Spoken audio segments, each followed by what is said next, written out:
All right, guys, welcome to Healthy Holiday Eating with Miss Gwen Massey. She's going to be sharing a little bit about different types of health foods and whatnot you can do to stay healthy during the holidays. So, without further ado, Miss Gwen Massey. Well, hello everyone. I good to be here with everyone again, and I definitely miss being there in person. Again, my name is Gwen Massey. I've been a registered nurse for a number of years, and I'm always happy to do one of these talks for everybody.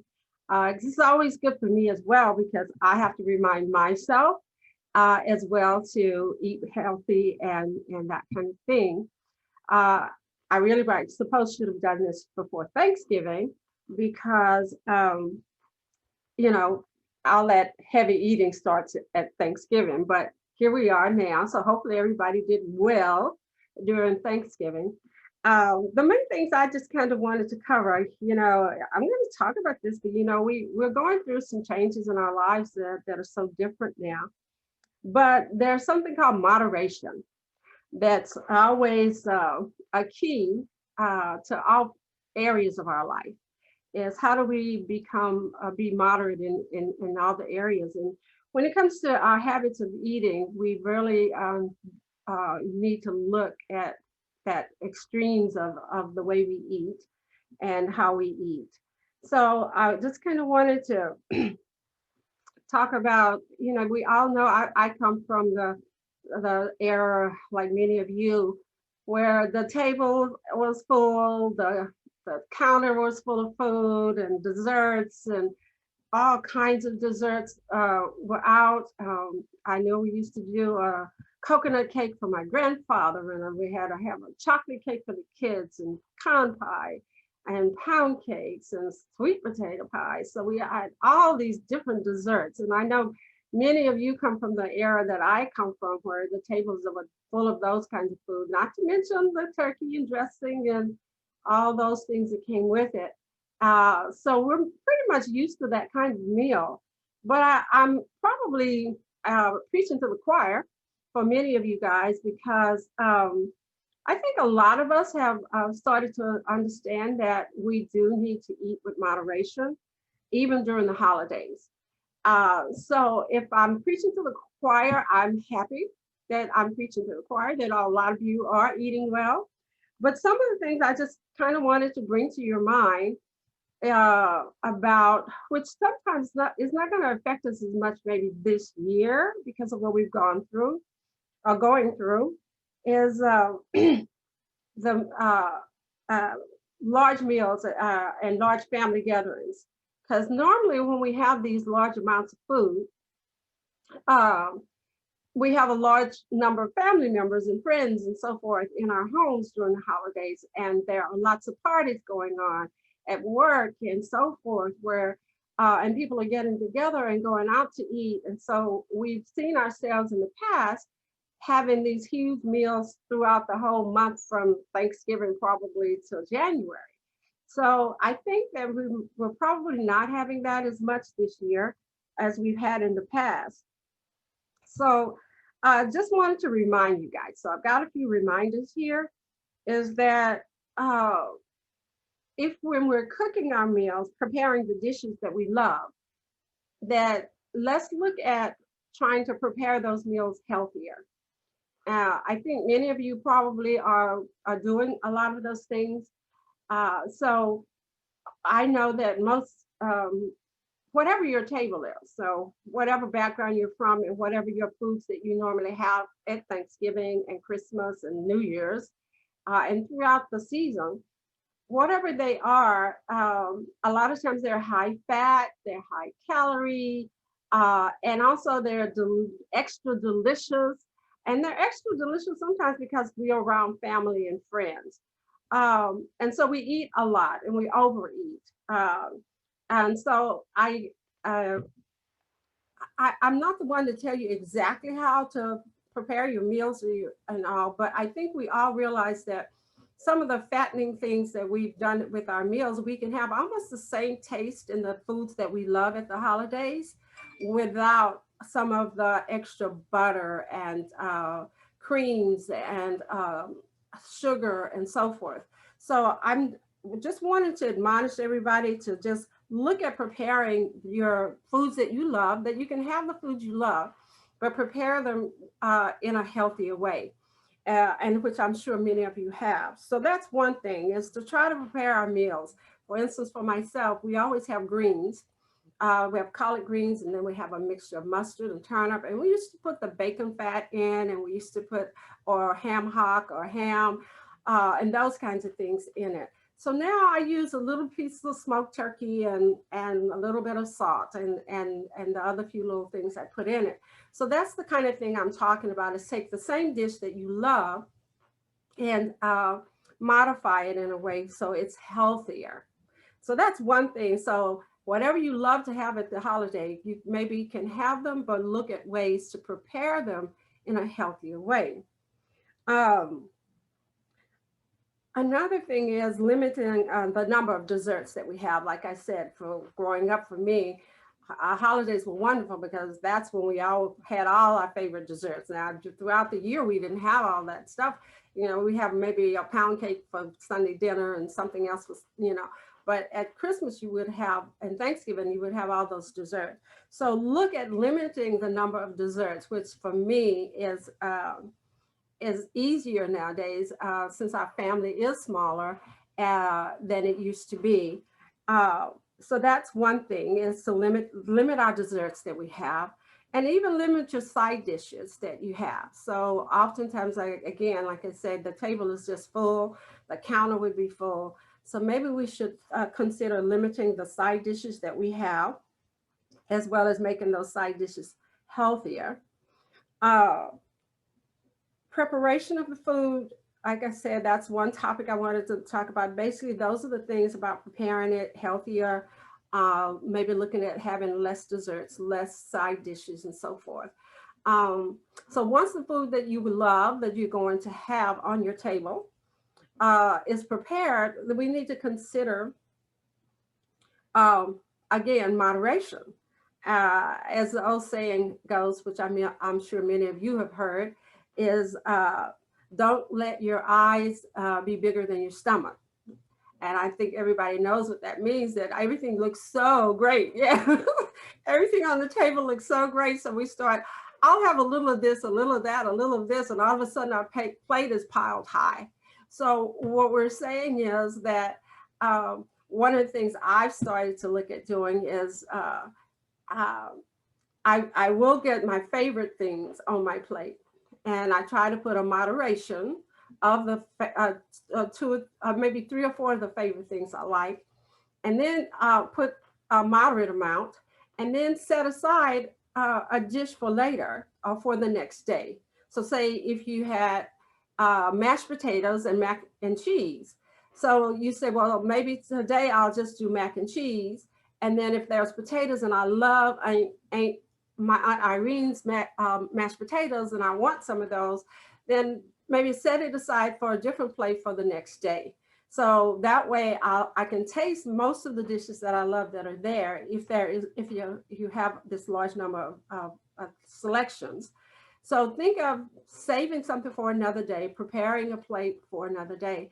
I don't know about you guys, but personally, I cook like a large pot of beans and then a large pot of rice, and I put it in small containers and freeze it so that we don't have to cook every day.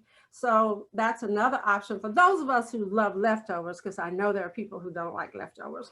But for those of us who love leftovers, then yeah, let's take some of our favorite dishes, either prepare for the next day, a plate for the next day, and even freeze some things that are freezable that you can enjoy on another day.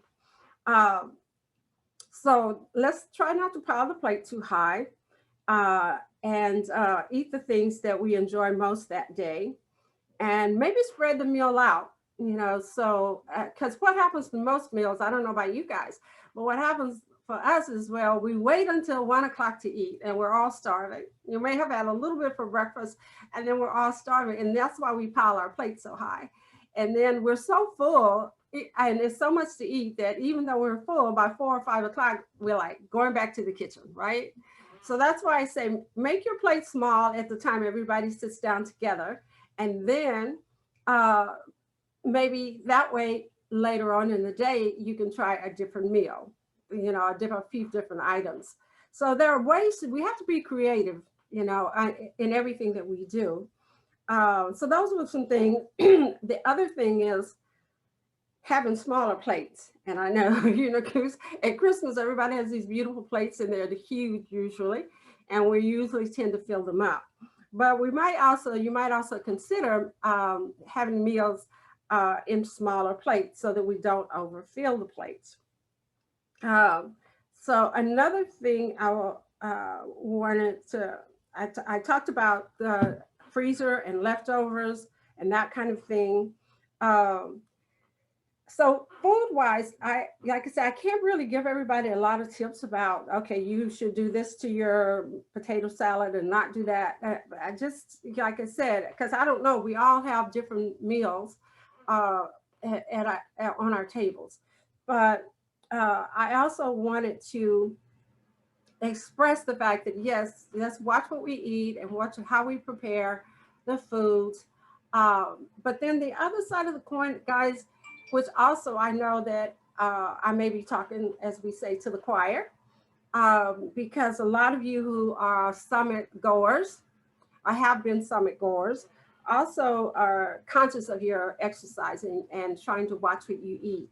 So that's the other thing is making an effort to take a walk if the weather is nice or some kind of exercise that evening after eating to help you not only feel more comfortable if you do overeat a bit, but exercises during the holidays is just as important. It's more important in some cases than on our regular months that we're not eating heavy meals. So I want to encourage people to whatever exercise that you do, if you have a home exercise machines or whatever, I encourage you to do that either before and or after, excuse me, a heavy meal. Um, Another thing I find that a lot of people are doing, which is also happening in my family in meal preparation, back to meal preparation real quick, um, is that we're not having traditional meals. That was the other point I wanted to bring up. My traditional meal was a turkey, the dressing, ham, and mashed potatoes and green beans and all of that, mac and cheese and all those kinds of things. But I find that now that our family is smaller, my two granddaughters, my daughter's girls, are now adults and out of college, and they are preparing meals at Christmas. They love to do it. And they're doing these little gourmet meals. So I'm getting the last 2 to 3 years, actually, I've gotten out of cooking. And so, like, that's another thing. Maybe we don't need to have the traditional meals. Maybe we can have, which I'm sure there have been families who have done this, but maybe we can not have those traditional meals and that kind of thing. So my granddaughters will do these uh, gourmet type meals now. So I bring the sweet potato pie pretty much and dressing for my daughter because she loves my dressing, but I let the girls do the rest. And normally there's not a lot of leftovers afterwards, and they prepare it in such a way that we don't have a lot of leftovers. So non-traditional meals also is an option to, to, to get away from some of those heavier, fattier foods. So that's been a wonderful thing in my family is that we're starting to do that. Um, let's see. I wanted to talk about um, uh, another point I wanted to talk about. The holidays are about Christmas itself.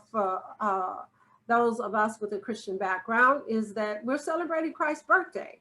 And so it's a time to bring the family together.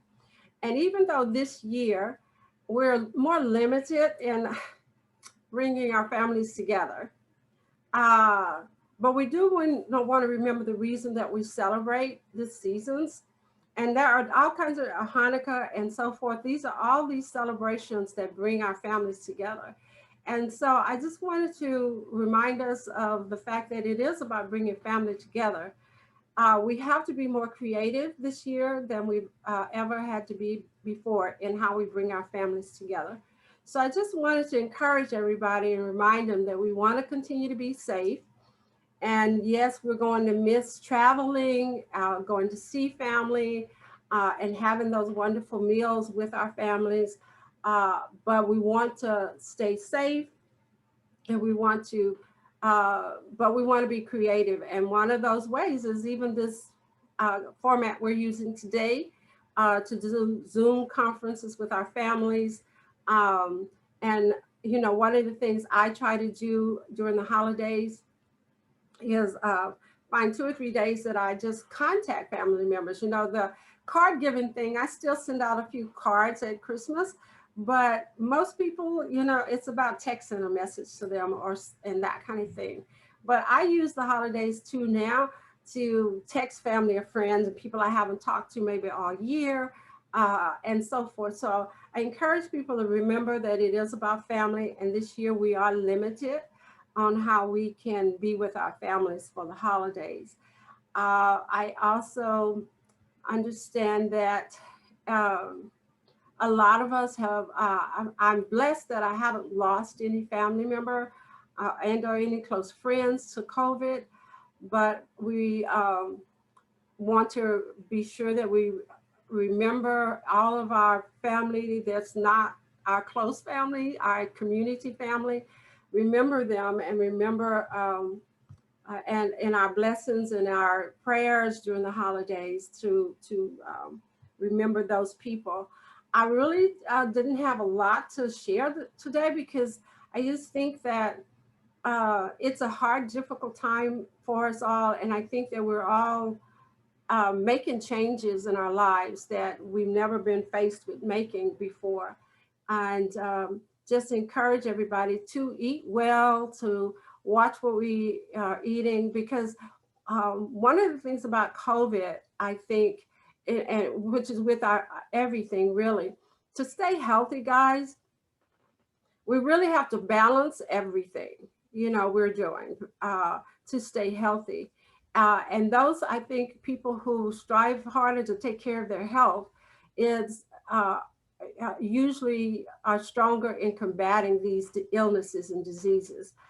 So I just encourage you to eat as healthy all year long as you can. Lots of fruits and vegetables, fresh fruits and vegetables as much as you can. Exercising, and I know how difficult, I have a 3-day, I'm still going to Curves because they're open. So I still struggle sometimes, even for 3 days a week to go do that. But I do it because I understand that it's also a part of having good health to be strong. And your immune system is healthier when we're exercising. It's healthier when we're getting sunshine. And so taking those walks with families that you can are already in close contact with, getting some sunshine, vitamin D helps us combat all kinds of illnesses, drinking our liquids and staying hydrated. And I realize that those of us who are older, sometimes we're sedentary and stay in our homes and we don't get out. But I just see too that I have more neighbors out walking. I see more neighbors now than I did prior to the COVID. So I just want to encourage you all to have a wonderful time during the holidays with family and friends as best that we can under the circumstances, and to just be cognizant of what we're eating, what we're doing to balance our lives. Stay in prayer. Those of us who are prayerful, definitely stay in prayer and focused on what we feel God wants us to be doing in our lives, and service to others. And I see, for some reason, I think we see more people being of service to each other. And being of service to each other also boosts your immune system, and it makes us healthier. And I ran across this quote, and I'm going to end with this. Because there are so many things that boost your immune system to keep you from being sick. And I found this is real short, it's real simple. And it says, be happy in order that others may be happy. So, when I found it sounds so simple, right? It says, be happy in order that those around us will be happy. And so we all kind of understand that. So if I'm smiling, then, and I greet you with a smile, then most likely you're going to smile back at me, right? So if I'm happy, even if I'm not as fully happy as I like, but I'm going to smile at you, then you're going to smile back and you're going to feel happier. And as quiet as it's kept, it's those small things that causes our immune systems to be healthier. So when we're happy, then those around us are happy. So strive for that happiness within yourself, because otherwise, how can you, those around us won't be happy. So again, remember, be happy in order that those around you also may be happy. Happy holidays, happy Hanukkah, Merry Christmas, Happy New Year.